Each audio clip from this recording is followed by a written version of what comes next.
سادات کرام میں سے دو شہزادوں کا خطاب آپ نے سنا، ایک حضرت علامہ سید لقمان میاں صاحب اللہ سے، اور دوسرا خطاب حضرت علامہ سید مقبول شاہ صاحب سے۔ اللہ پاک ان دونوں خطابات کے اصلاحی گوشوں پر مجھے اور آپ سب کو عمل کرنے کی توفیق عطا فرمائے۔ تیسرے شہزادے جو ہماری اور آپ سب کی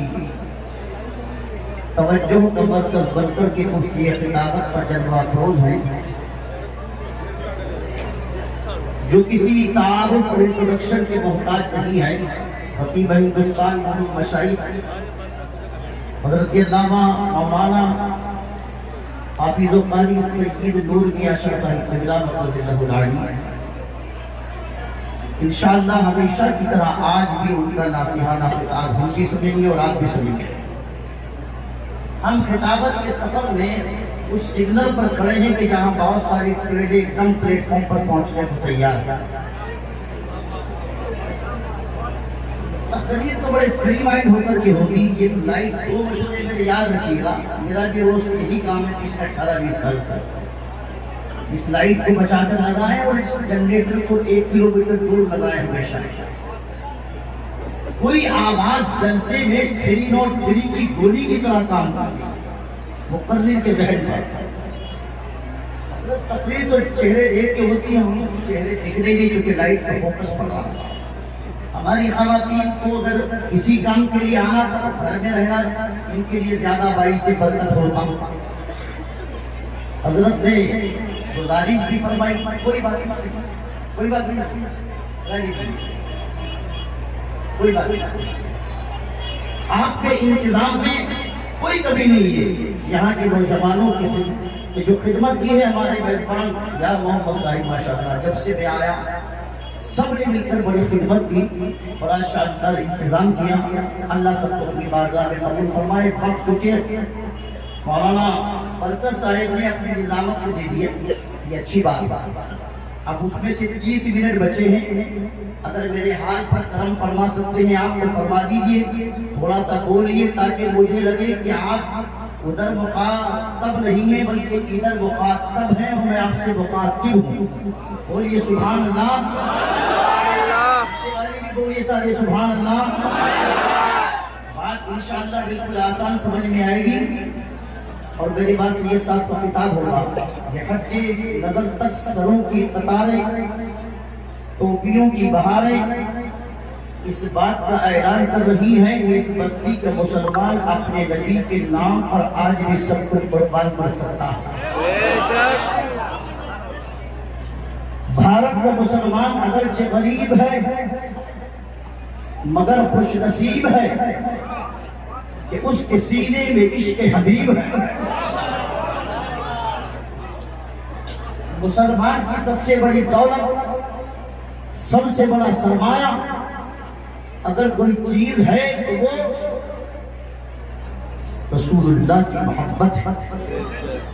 ارے بولیے ہے یا نہیں؟ میرے جذباتی جملے اس وقت تک کمال نہیں رکھتے جب تک کہ میں اس کے ساتھ قرآن و حدیث کے دلائل کی مہر نہ لگا لوں۔ چیخنے چلانے سے جملہ بڑا نہیں ہوتا، قرآن و حدیث کے دلائل مل جائے تب جملے میں وزن پیدا ہوتا ہے۔ اللہ کا قرآن کہتا ہے لِتُؤْمِنُوا بِاللَّهِ وَرَسُولِهِ وَتُعَزِّرُوهُ وَتُوَقِّرُوهُ وَتُسَبِّحُوهُ بُكْرَةً وَأَصِيلًا۔ ایمان لاؤ اللہ اور اس کے رسول پر، اور جب تم ایمان والے بن جاؤ، ایمان کی ڈیفینیشن سید مقبول شاہ صاحب نے حدیث جبریل کے ذریعے فرمائی، سنائی، بتائی، آپ کو سمجھائی۔ اس پر میں تقریر نہیں کروں گا، میرا موضوع کچھ اور ہے، مگر جو جملے میں نے بولے تھے اپنے فاؤنڈیشن کو رکھنے کے لیے اس پر قرآن کی مہر لگا دی۔ اللہ فرماتا جب ایمان لے آؤ، اس پر بولیے اللہ پر اور اس کے، ارے سارے بولیے اللہ پر اور اس کے، ایک بار اور بولیے اللہ پر اور اس کے رسول پر۔ جب آپ مومن بن جاؤ، ایمان والے بن جاؤ، سرکار کی محبت دل میں بسا دو، مگر کب سنے ترتیب دیکھیے، سیٹنگ دیکھیے آیت کریمہ کی، علماء میری کوئی آپ توجہ فرمائیں گے سید صاحب دعا فرمائیں گے تینوں مل کے انشاءاللہ بیڑا پار کر دیں گے لِتُؤْمِنُوا بِاللَّهِ وَرَسُولِهِ جب ایمان لے آؤ اللہ پر اور اس کے رسول پر میں مفہوم پیش کر رہا ہوں تو اب کیا کرو نماز پڑھنے چلو مسجد جاؤ خانقاہ جاؤ مدرسہ جاؤ چلے میں جاؤ چلت پھرت کرو تبلیغ و اشاعت کرو نہیں قرآن نے کہا ایمان لانے کے بعد پہلی رسپانسبلٹی یہ ہے وَتُعَزِّرُوهُ وَتُوَقِّرُوهُ ان کی تعظیم کرنے والے بنو اور ان کی توقیر کرنے والے بنو جب تم تعظیم کرنے والے بن جاؤ توقیر کرنے والے بن جاؤ جب تمہارا سینہ عشق رسول کا مدینہ ہو جائے اب قرآن کہتا ہے وَتُسَبِّحُوهُ بُكْرَةً وَأَصِيلًا اب صبح و شام رب کی تسبیح بیان کرو اب تم نمازیں قائم کرو اب تم روزے رکھو اب تم زکوٰۃ دو اب تم حج کرو اب صدقات و خیرات پر عمل کرو اس لیے کہ اب آپ کا سینہ عشق رسول کا مدینہ بن گیا ہے تو پتہ چلا کہ اسلام کسی کی صورت کو نہیں دیکھتا وہ سیرت کو دیکھتا ہے اسلام کسی کے چہرے کے رنگ کو نہیں دیکھتا اس کی ذات کے ڈھنگ کو دیکھتا ہے اسلام یاد رکھو کسی کی پرسنالٹی کو نہیں دیکھتا اگر اسلام دیکھتا ہے تو دل کے اندر کی چھپی ہوئی کیفیات کو دیکھتا ہے قرآن نے کہا وَالَّذِينَ يُؤْمِنُونَ بِالْغَيْبِ ایمان نام ہے بغیر دیکھے ماننے کا اس کو ماننے کا تفصیلی ٹاپک ہے یہ اس طرف جانا نہیں ہے مگر ایک مثال میں آپ کو دے دوں جو سید مقبول صاحب نے پوری تقریر کی اس کا لب لباب اور وہ لب لباب یہ ہے وہ بار بار شہرت پر گفتگو کر رہے تھے کہہ رہے تھے کوئی سادہ سے سید مل جائے سیدھا سادہ اس کے تو ہاتھ نہیں چوم رہے اس کے ساتھ تو سیلفی نہیں ہو رہی اس کے ساتھ تو شیئرنگ نہیں ہو رہی اس کے ساتھ تو وہ چیز نہیں کرنے جو کرنی چاہیے تو پتا چلا ہم نے سیادت کی عزت کم کری شہرت کی عزت زیادہ کری ان کی تقریر کا لب لباب میں پوری تقریر کو ایک جملے میں سمیٹ دوں گھنٹوں کی بات منٹوں میں سنو یاد رکھو دنیا میں فیس بک چلانے والوں میں اس کا مخالف نہیں جو فتویٰ نہیں لگا رہا ہوں اس پر استعمال کی بات کر رہا ہوں انٹرنیٹ کا استعمال کرنے والوں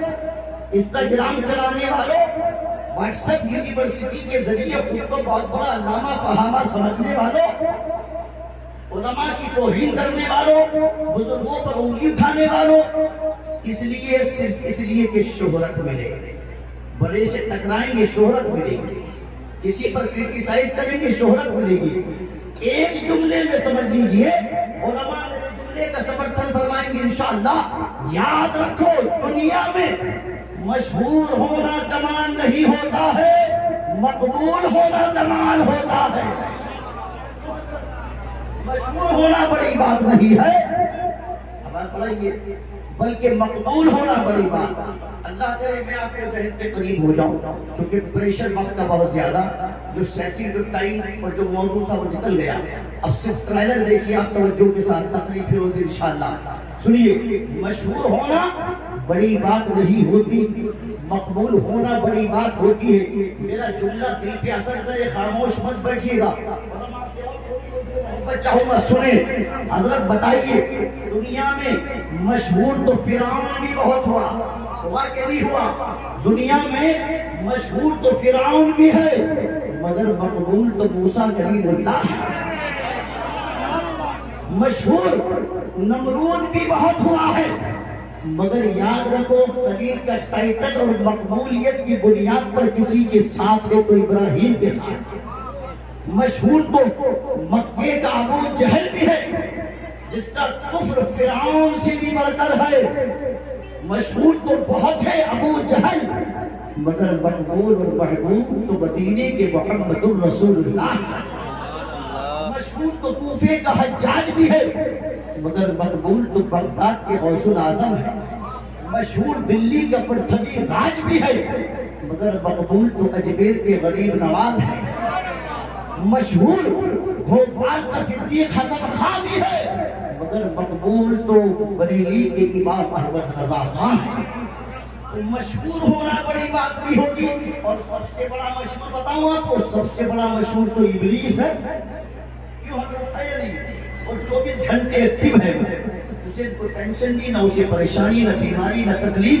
24 گھنٹے۔ اس نے قسم کھائی کہ مولا تیرے بندوں کو بہکاؤں گا اور ہر اینگل سے بہکاؤں گا، کبھی قرآن ہاتھ میں لے کے بیٹھوں گا، اس کے ذریعے بھی بہکانے کی کوشش کروں گا، اپنی مطلب کا مفہوم نکال کر کے، کبھی بخاری مسلم لے کر کے بیٹھوں گا، اس کا آئینہ دکھا کر کے بہکاؤں گا، کبھی مولانا کے لباس میں آؤں گا، اس کے ذریعے بہکاؤں گا، کبھی مبلغ کے انداز میں آؤں گا، اس کے ذریعے بہکاؤں گا۔